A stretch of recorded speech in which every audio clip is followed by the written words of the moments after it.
You're listening to Is That Jazz? Straight No Chaser, a podcast featuring veterans talking jazz and life. Welcome to the audience. Welcome to everyone out there. And what's good to my co-host of the Is That Jazz podcast. I'm one of your hosts, Michael Looney, retired Air Force, hailing from the great state of New Jersey, now residing in the Las Vegas area. And in order to email me, you can reach me at mtoonz, MTOONZ, at isthatjazz.com. That's MTOONZ at isthatjazz.com. And let me introduce some of my co-hosts. We have Jerome Wilson, also retired Air Force, repping Chicago, Illinois, now residing in the Dallas area, but he's still a Bears fan. Next we have Kevin Solomon, retired Air Force also, repping Brooklyn, New York, better known as Big Sarge. We'll all be hosting. That's right. We'll all be hosting from time to time. So stay tuned for feedback from all three of us. We want all of you to also be involved in this. This isn't just for us that are hosting. This is for everyone. You know, jazz is a genre that speaks differently to each person. So as we go through this journey of letting you know what our thoughts are, we want to give you the meaning of certain tunes, but still feel free to hit us up and give us your input on your feelings, likes, dislikes, whatever strikes you at the time at isthatjazz.com. Also, while we're all veterans, we have a particular connection to our fellow veterans and their families. We want to extend a warm welcome to them as well, and to everyone that has an interest in our conversations. We encourage your participation, so feel free to engage with us. Feel free to add your comments and send us your emails, once again, at isthatjazz.com. And I'd be remiss if I didn't let you know that we are overly excited to talk about and question one of our favorite music genres, jazz. So, right now, let me bring in my other co-hosts to introduce themselves. Let's get it, fellas. Who's next? Go for it, Jerome. All right, I'm Jerome Wilson, one of your hosts, as Mike told you, straight out of the south side of Chicago via the west side of Chicago. 20 years in the Air Force, like he said. And that chapter in my life is closed, but the bonds that I forged during that 20-year career, they're tighter than ever. And my two co-hosts, I met them as friends, and friendship is out the window. These guys are my brothers. I mean, two brothers from another mother, tighter than we'll ever be, tighter than we'll ever be. And I'll jump in front of a bullet for any one of these guys, period. And that's coming from real from the heart. And it's just an outlet to let veterans get what's off their chest, want to talk to us about anything really that you want. But we want to do it around a theme of jazz, because during our military careers, we always, during our downtime, we enjoyed going back to the dorm or to the club, listening to some jazz. And there was great artists out there. That takes away the stress of being in the military, being away from your family. You can sit back with your comrades, have fun, play some spades, dominoes, bid whist, listen to music, and just have a good time over some jazz in the background. And that's what this is about to me. And we want this to be for you also. My email address is mailman@isthatjazz.com, because I used to be a mailman, so I kind of stuck with that. But man, this is going to be awesome, because this is for you guys. This is not just for us. This is my way to stay connected with two brothers I met over 43 years. And believe it or not, during those 43 years, we had like a 20-year gap in between not even seeing each other. But that did not have a strain on our friendship, our relationship. it made us stronger.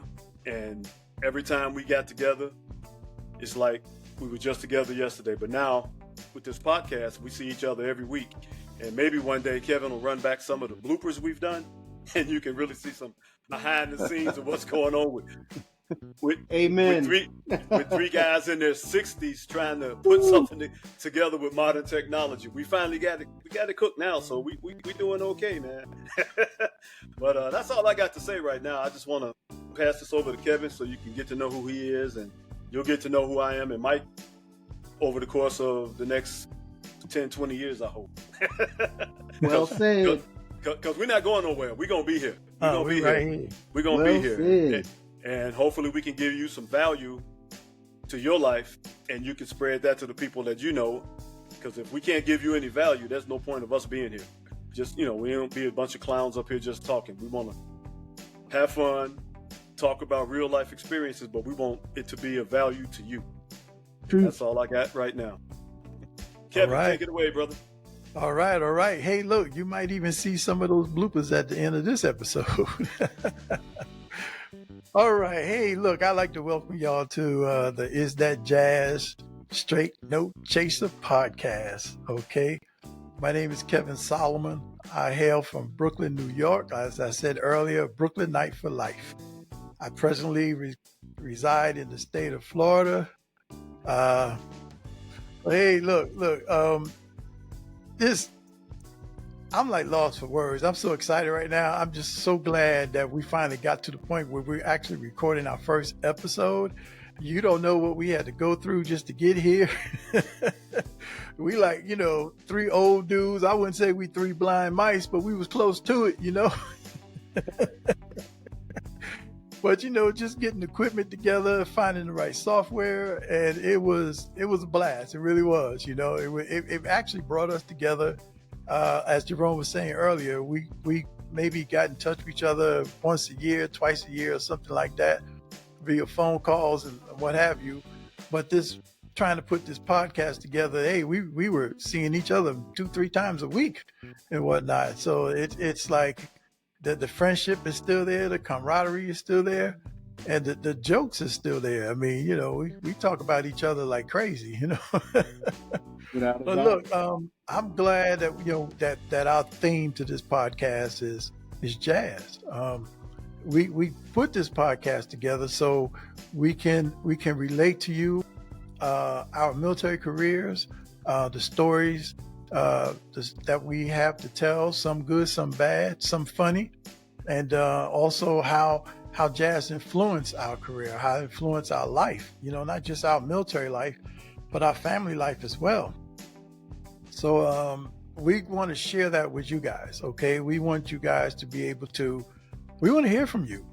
We're not set up for that now. Eventually we'll get there. Like I said, we're new in the game. But we're willing to learn, you're never too old to learn new tricks. So y'all got any info that you can share with us to help us better our podcast, we would appreciate it. And by the way, my email is bigsarge@isthatjazz.com. And the reason why I picked Big Sarge is because I'm the tallest of the group, 6'2", 250 pounds. So Big Sarge fits. So, like I said, we want to hear from you. We want to interact with you. We want to hear your stories. We want to hear about the time you had, your assignments, basic training, the friends you made, the situations you ran into along the way, whether good or bad. We want to know it all. Basically, what I want to do is, I'm gonna say this and then I'm gonna end it. But every Veterans Day, get together with a group of vets, and then we go, restaurant hopping, and sometimes some of the restaurants we go to, they'll have like a bunch of tables together, and you're sitting there with, other vets that you don't even know, and we're talking Korean War vets, World War II vets, Vietnam era vets, and you're sitting there, and just that one day out the year, we're having a ball. We're listening to stories that were told by our fathers, our grandfathers, and it doesn't get any better than that. That, to me, that's a sacred day. So I'm saying, why we only have that day once a year? why not have it whenever the hell we want to? So this is why this podcast is blooming. Hopefully it'll bloom. And hopefully it will. Okay, because you're going to help it grow, because you're going to be part of this. So with that said, I'm gonna go ahead and move on to basically lost for words again. see what I'm saying? We're new to this. This is new to us. You know, we don't want to, we don't want to script this out. We want to ad lib it. We want to speak from the heart. We don't want to speak from the paper. We want to speak from the heart. So right now, this whole podcast is about introducing us, letting you know what the podcast is for, when we'll be, airing our podcast and all that. So with that said, I'm dying for somebody else to take the floor so I can shut the hell up. Yeah, we tired of listening to you. Yeah. This podcast is it's only run by us, but it's for you. So please give some rap. Talk to us. Let us know what you think about some of the things we're doing. Let us know about some of the music we're playing. If it brings back memories, if it's something that brings a specific memory to you, please feel free. Jump in. Let us know. Give us some rap on that. We're always here to listen, but we're always here for this podcast. Like I say, is that jazz? It's straight, no chaser. Give it to us. Guess who came up with the straight no chaser part? Yeah. You see who came up with that part. You see. There you go, man.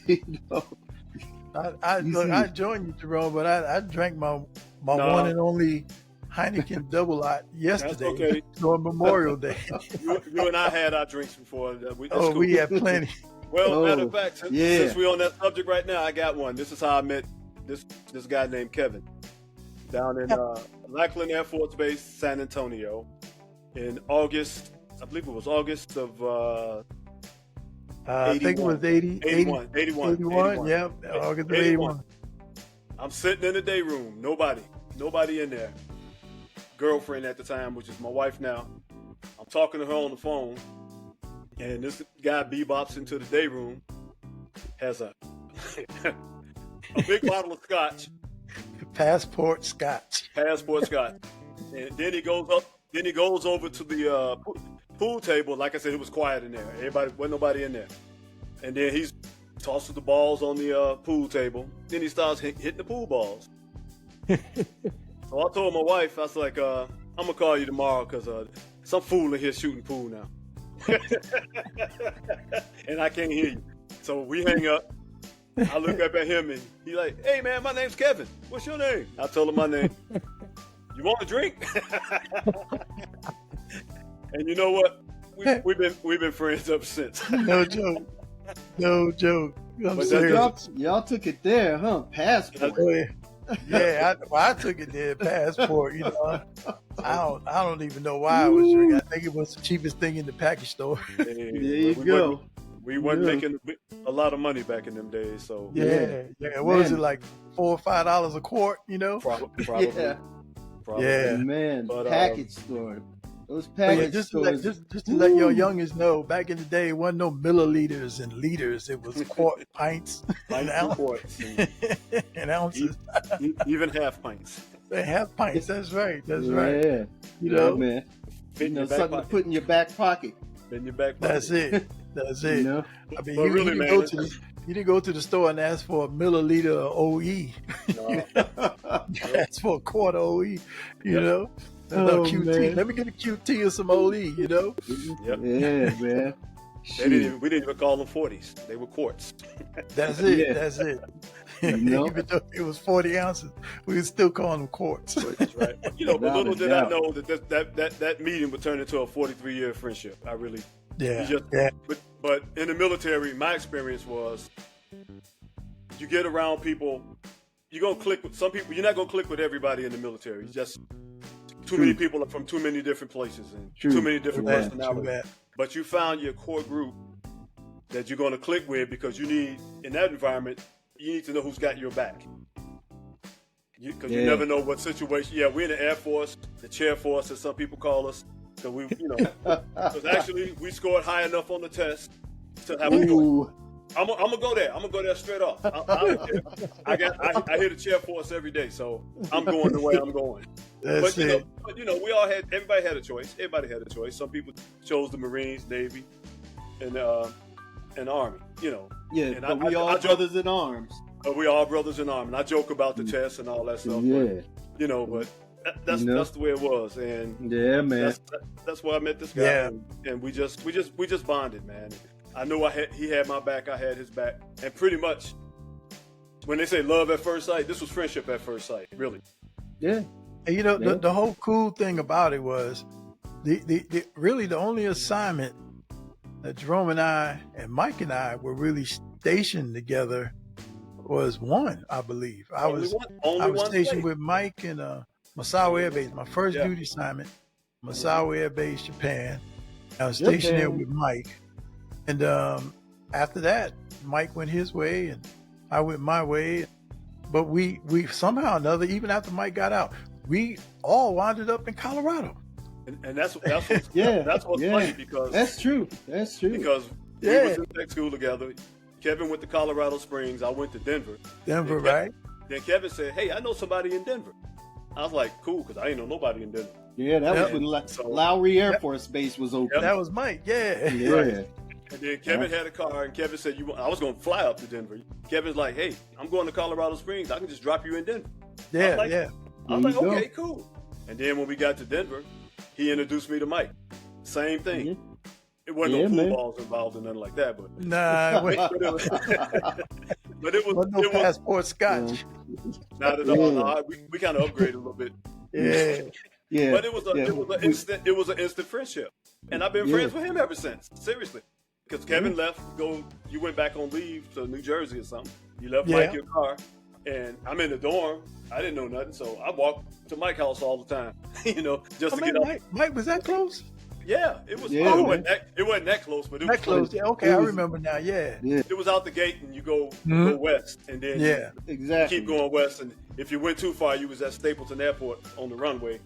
Remember, you stayed right dodging planes and shit. Yeah, but it was in walking distance though. So I walk over his house, he give me a ride back. It was cool. Yeah, man. And but we've been friends ever since. Fun times, man. And then when we left, I left there in what? I was the first one to leave, 84. I left in 84, went to Italy. Yeah. And then Kevin went someplace. I left in 85 and went to Turkey. Mike stayed in Denver for a while and went to California.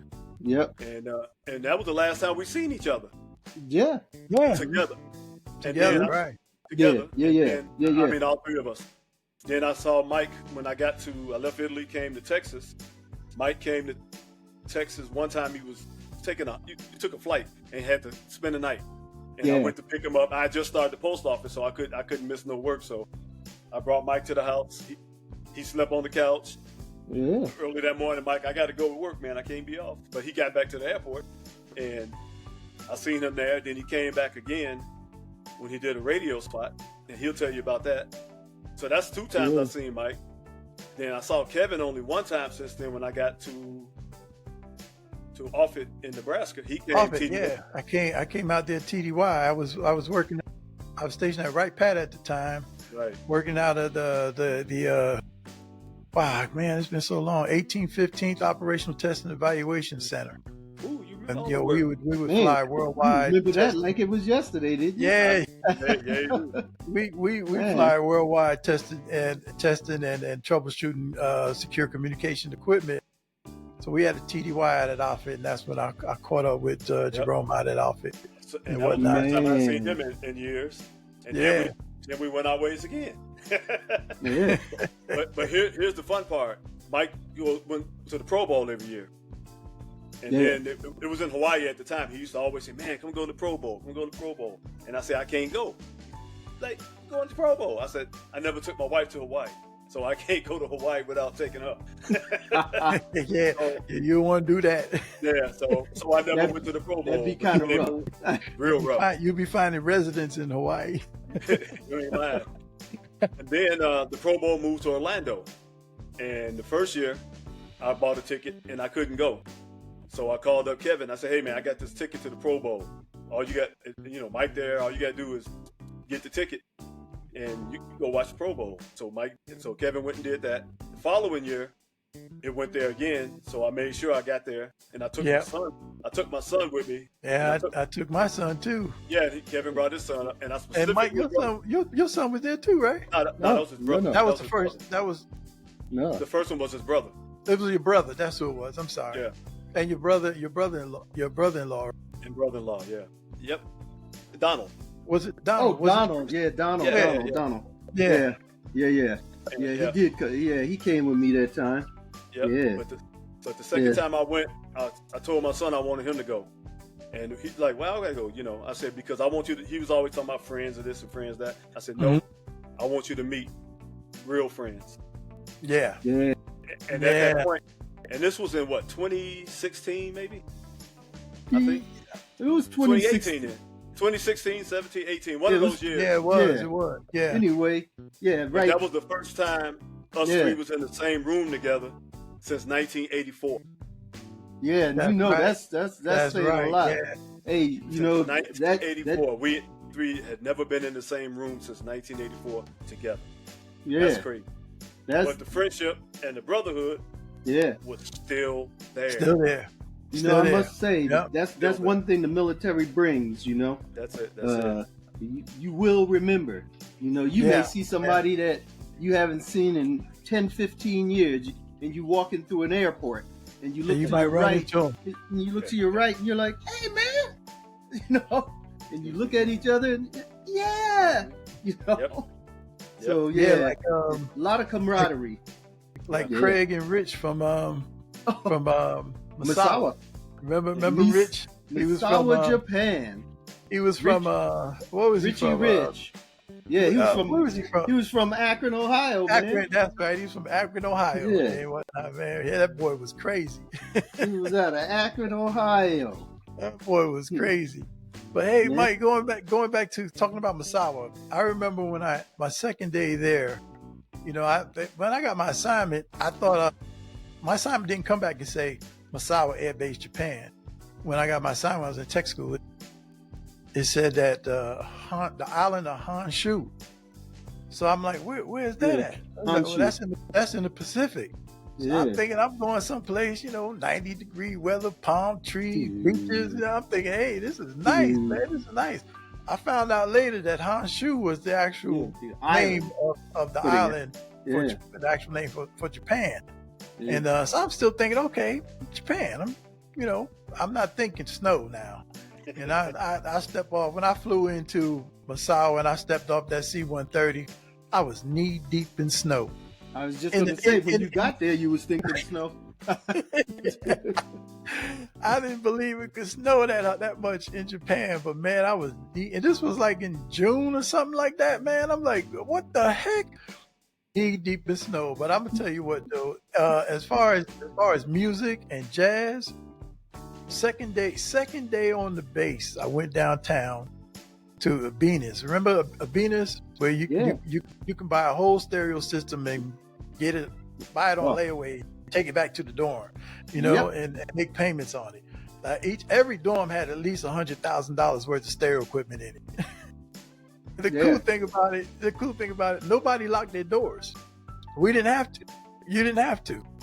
Everybody pretty much, if you had less than 2 speakers in your room, then you weren't about nothing. Okay, you had to have these 4 speakers with 16-inch woofers in your room. So that my second day on the base, I was off that day. I went downtown, went to Abenas, got me a stereo system. So I got me a Kai 4-channel receiver. I got 4 Kenwood speakers with 16-inch woofers. I got me a Marantz tape player, and I think I got me an RCA equalizer and whatever. But to all them reel to real people. Used to oh have, yeah, that's too. right. I bought That's a TAC or they say antique, Yeah. a 12-inch reel to reel, and then I bought a Kai 7-inch reel to reel. But the Kai, if I'm not mistaken, well, one of them was 4-channel, one was 2-channel, because my receiver was 4-channel. So then I forgot who made this turntable, but it was all manual. I mean, if you wanted to change the speed from 33 to 45, you had to take the platter off and change the belt. I mean, it was low. I mean, I'm like seriously in the stereo, low wow and flutter, low distortion, low signal to noise ratio. So I went and bought this really nice turntable, and then I went to the BX and got my first jazz out, and that was Billy Cobham. Oh, was it? Okay. Yeah, Billy Cobham. Billy Cobham.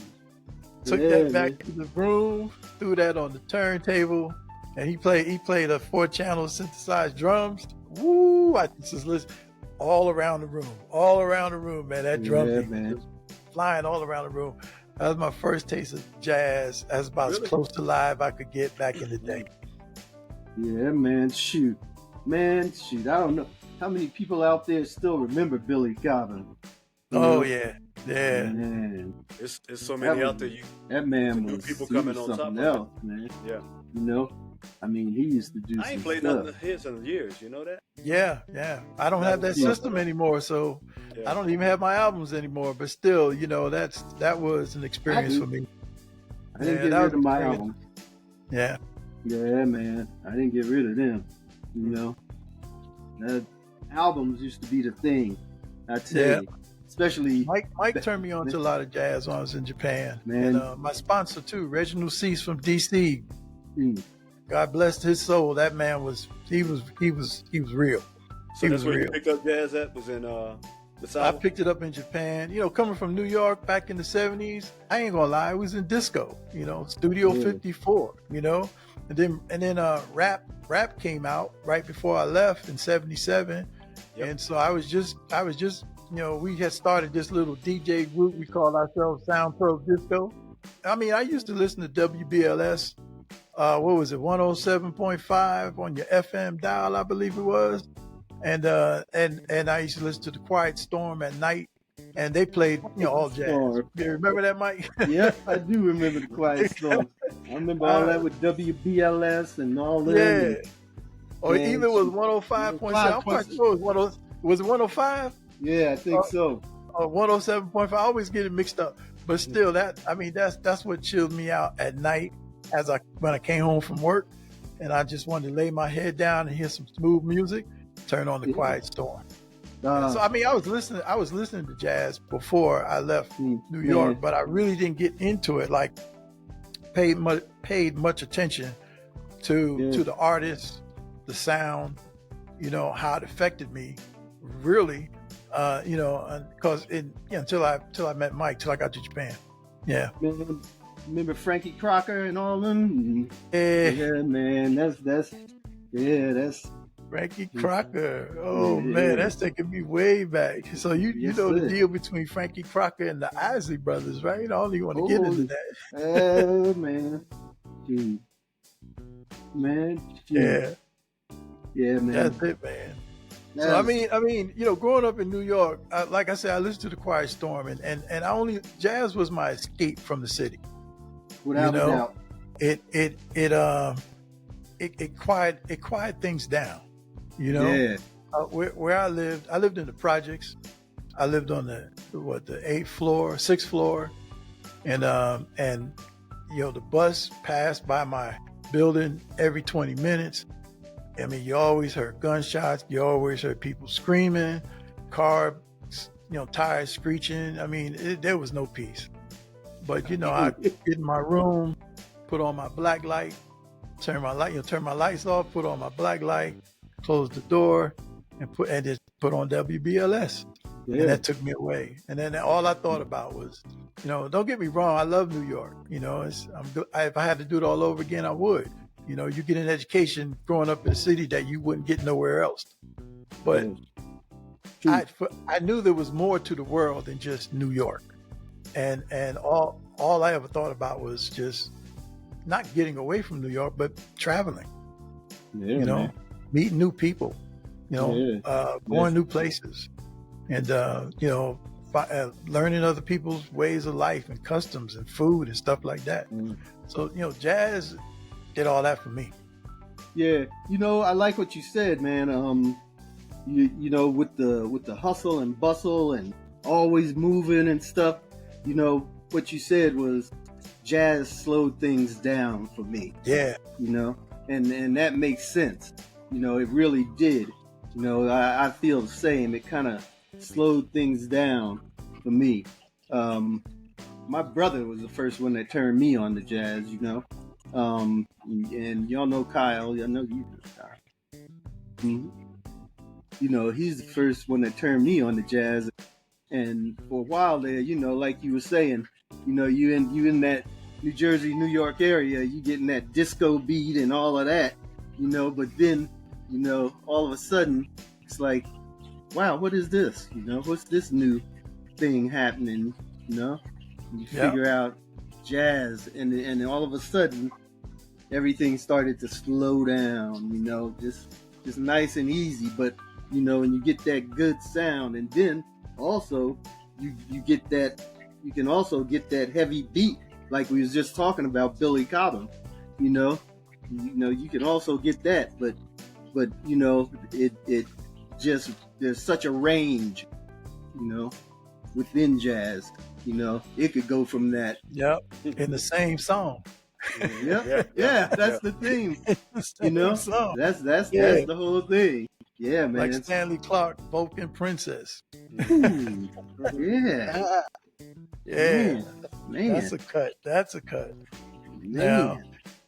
Just want to let people out there know, once we get organized and get used to doing this, we're going to be, you know, we can play music. We can. We're not a radio station. We're not a DJ, you know, station, but you know, when we're talking, whatever we're talking about, we can go ahead and play it. So at least give you a little listen to see what we're talking about. Let y'all know what we're talking about. You know. Mhm. Absolutely. Yeah. Absolutely. Yeah, because that's something that we're here for.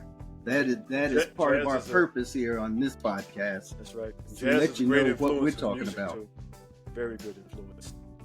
Yeah. And just like these guys, I grew up with it myself because my father played either blues or jazz. He Nice. worked 2 jobs, and on the Fridays and Saturdays, that was his chill out. I think jazz really is a chill out place for people. It's your safe place. It's your place where you go, where you just lay your troubles down. You just sit back and the music take you. You go wherever it go. And I got turned on to some old jazz, like Thelonious Monk. Yeah. Man. Yeah, Thelonious. Yeah. I heard Charlie Parker in my house. You know, things Oh, like that. yeah. I had some of that too. Yeah. Those other guys that I heard. Then my sister turned me on. She was 6 years older than me. She brought an album in the house one day talking about, check this out. Donald Byrd and the Blackbirds, Rock Creek Park and all that. That's the cut right there, bro. Yeah. That got into me.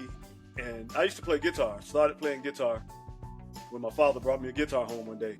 Mhm. I didn't even ask for it. He brought me a guitar, electric guitar home. And like Kevin, I grew up in the projects. So we had 8 buildings, 13 floors. Probably had 800 different little groups over there. Because everybody's trying to make it. And Yeah. And actually, I was fortunate enough to hook on to this guy named Charlie Hush. He stayed in my building on, I think, the 5th or 6th floor. He was like always steps ahead of everybody. So he always was showing me stuff. And he actually went on to become the bass player for the Emotions in the late 70s. And he's still playing today. But I always wanted to play jazz music. I didn't want to play, you know, funk and all that stuff was good. Motown was good, but to me it was repetitious, you know, and I was bored with it. But I did it anyway because, you know, somebody needed a guitar. Hey, here you go. But I always wanted to play jazz, but people my age didn't want to play no jazz. So I put the guitar down and picked it up several different times. And if you look right here, I've picked it up again. Hey, that's nice. I like that. Yeah, man.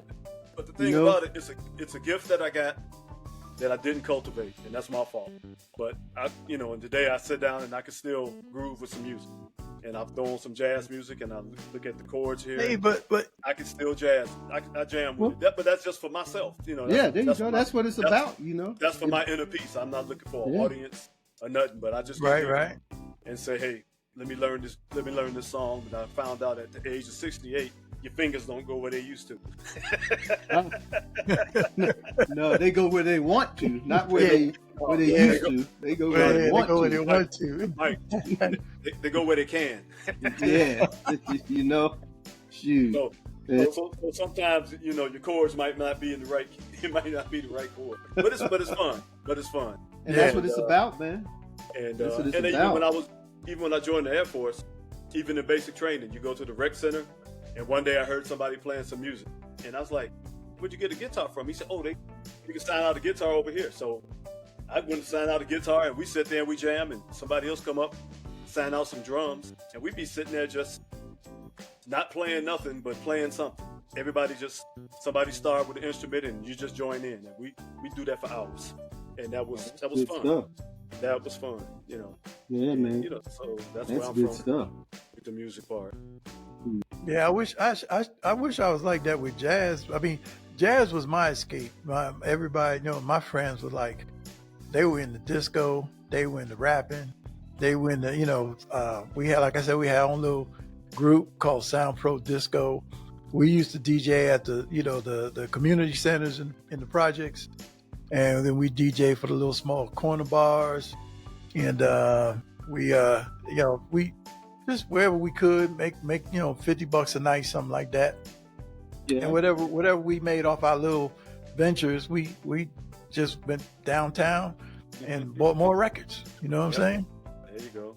But the jazz, I mean, it's like that was my own private solitude. What WBLS was. That was my own private solitude. But I was the person in my room with the lights off and the black light on and WBLS was not the person that hung outside. You know what I'm saying? It was a totally different person. If I showed that person in my room to my friends outside, they would say, "Man, we taking away your hangout card." You know. You know what though? When you say that, Kevin, sometimes you can't. When you do stuff like that, the people you grew up with, you can't share that with them. You can't. You can't. Because like I said, when I was growing up and started playing in my high school years, my mother she didn't approve of me being in the band. So wow. She wouldn't let me. That's the truth. But so I did play with some bands. I had to sneak off and do that. And do that, yeah.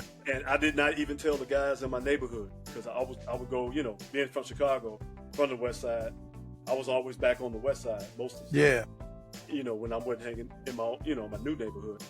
So that's where I played at, and my father knew I did it because he would stop. It was funny how information about you in the streets always seemed to make it back to your parents. if the wrong people know it, so. Yeah. And actually, I told two guys about it like 2 weeks ago. I showed them. I think I showed you that picture before when I was in the band playing the guitar in the background. Yeah. And I put that up to a couple of guys, and they's like, "When did you do that? I didn't know you did that." I was like, "I couldn't tell y'all because y'all would have got back to my mother because one of y'all would have told your mother, and then it would have went back." Right. And I could see my mother. I could see my mother coming up in the club, making me leave because I was only like 15, 16 years old. I was underage. Yeah, I think we all were, man. I mean, without a doubt. I mean, growing up, even Mike growing up in New Jersey, y'all was right across the water from us. Yeah, man. Jazz is, one thing I will say about jazz though, man. In a sense of music, jazz is always relevant. It's always for real. relevant. You can pick up something from when Grover was way back in the band, and that's Grover. Yeah. So because everybody had their own distinct style. Yeah, or Quincy. Distinct sound. They Q. had Quincy was, back then you knew, oh, that's Quincy. You knew his sound. Yeah. From Patty Austin You know, Yeah, and man. yeah, you know, Yeah. you could just hear it in the background music, be like, oh man, that was that's Quincy right there, you know. Yeah, you Yeah. know what he's doing in there, you know. Yeah, man, that's just, that's just stuff, And then then you can go back, and if you really want to listen to something, you can talk about Miles and those guys, and And we'll be going back that far too. yeah, Freddie Hubbard, and Yeah, yeah, man, Maynard Ferguson.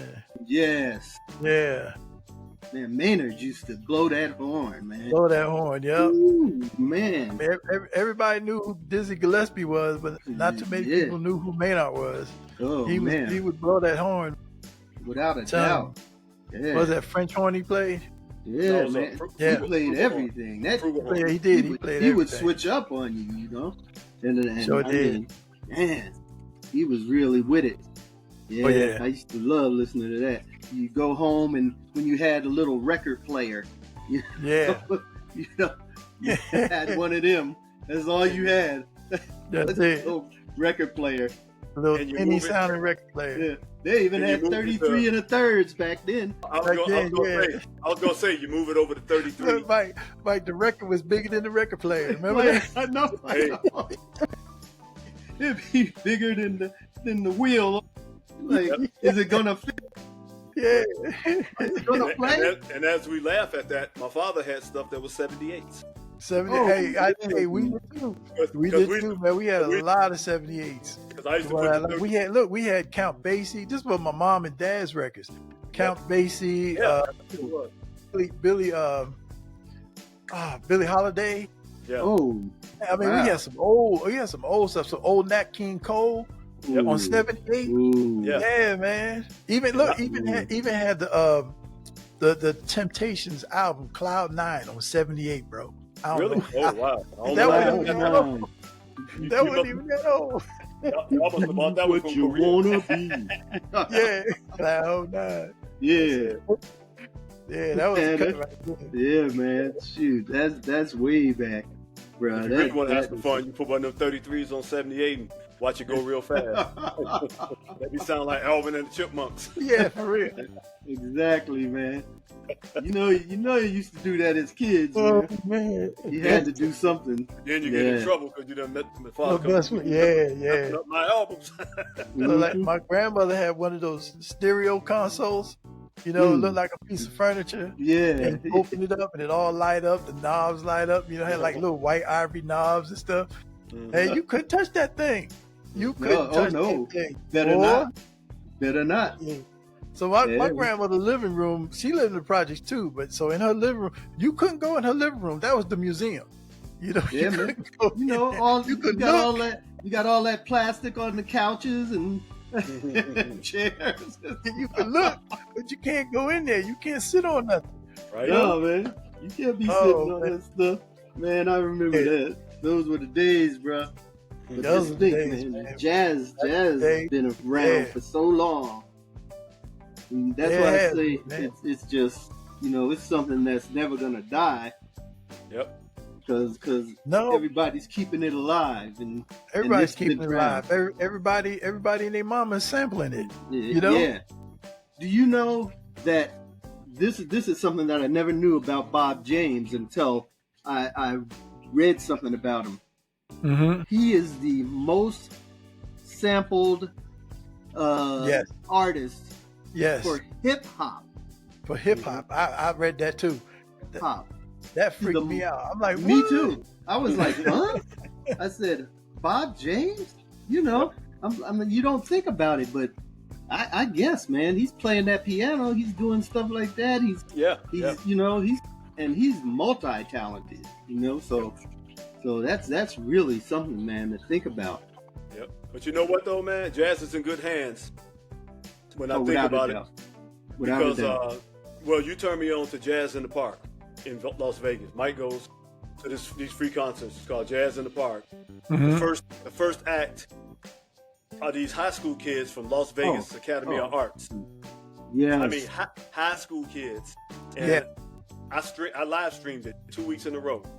These young Yeah. guys getting up there and they playing old. They're not playing no what we call smooth jazz. They're not playing Old that. school, They playing old like contemporary jazz. Yeah, Yeah, and every one of them, like quintets and stuff like that. and they each one of them has mastered their instrument, man. They Yeah. Yeah, they're I really was like, good. I had my mouth open, like, wow, look at this. Yeah, those kids can And play, and man. Have not missed, and they don't miss a beat, man. They just. None. And if you turned your back and not knew who was playing, you would think of some grown men back there playing. Yeah, but it's a bunch They of have- high school and kids. they have girls playing too. Yeah. So it's like, on different instruments. And by the way, just for people who are into jazz, that Jazz in the Park series still has 3 weekends to go. So if you get a chance, go check that out. You could get on Facebook. Just go to Facebook. What was that site, Jerome? I'm gonna tell you. Facebook.com/Jazz in the Park. What? No. It's Clark County Amphitheater. Right. Clark County Amphitheater. Go to Clark County Facebook Amphitheater. and go to Clark County Amphitheater. Every Saturday for the next 3 Saturdays, they're on there. They'll have. I think you got people like Kirk Whalum Kirk coming Whalum's up. this week. They just Yeah. had Jonathan Butler. Yeah, this Oh, past man. Saturday. And I was Saturday- This in Saturday Vegas, right? before- yeah. Yeah. Saturday But- before last, they had. But they stream it. Spyro Gyra, Yeah, they had Oh, Spyro man. Gyro on there. and the week On- before that, they and had it's- Keiko Matsui. Tui, yeah. The last act is always a top national artist. Yeah. Yeah. And Yeah, speaking of top national artists, I'm gonna put this out here. I'm not gonna drop a name, but we're gonna have a top national artist right here on this very show, interviewing him, and maybe he might blow a few tunes for us. I hope so. I know. Or bring some recordings or something. We definitely want to play the No, music. No, I'm sure he'll play something. When I asked him, I just said interview, but I'm sure I'm not gonna drop his name yet. He's an up and coming artist, and he's all over the place. Yeah, he is. And I was fortunate enough to meet him on Facebook during the pandemic, and we just back and forth, just talking. And I've never met an artist like that before that engaged the audience. You usually get a Facebook page, like a fan page or something. I sent the guy a message. He sent me a message back. I'm like, whoa, let me try this again. I sent a message. He sent a message back. I'm like, whoa. Yeah. I sent another message. He said, hey, I'm going to be in Dallas such and such a time. Call this lady and tell her you know me and you'll have some tickets. I'm like, really? Okay. But unfortunately, the pandemic hit and Dallas. That kind of messed everything up for everybody. He worked all during the pandemic, but Texas canceled theirs. But we went to see him in Las Vegas, 2 years ago, two Octobers ago. And I took Mike and his wife, and I had another spot. Jessie and my wife Jessie, her 2 nieces were supposed to come, but they didn't come, so they blew it. And he got up there, man, and I was told that's the first time I seen him live. He totally entertained the hell out of me. Entertained the hell out of that whole room. And then when he came off the stage, he came over and said something, and Jessie looked at me like, "You really know him?" And I'm like, "I told you." But he's a down-to-earth guy, man. He's a down-to-earth guy. And that's odd for someone that's an artist like that. Yeah. To be really that down-to-earth. And that's one thing I will say about him. He's just a very down-to-earth, regular person. But it'll be good to get him on the show and interview him and let him play a couple chords for us. And really. That'd be really good. But like I said, that Jazz in the Park, you still got like 3 Saturdays to go. If anybody gets a chance, if we get this out there in time for all y'all out in the audience to hear, Facebook, Clark County Amphitheater. And if you miss it this year, it'll be back next year.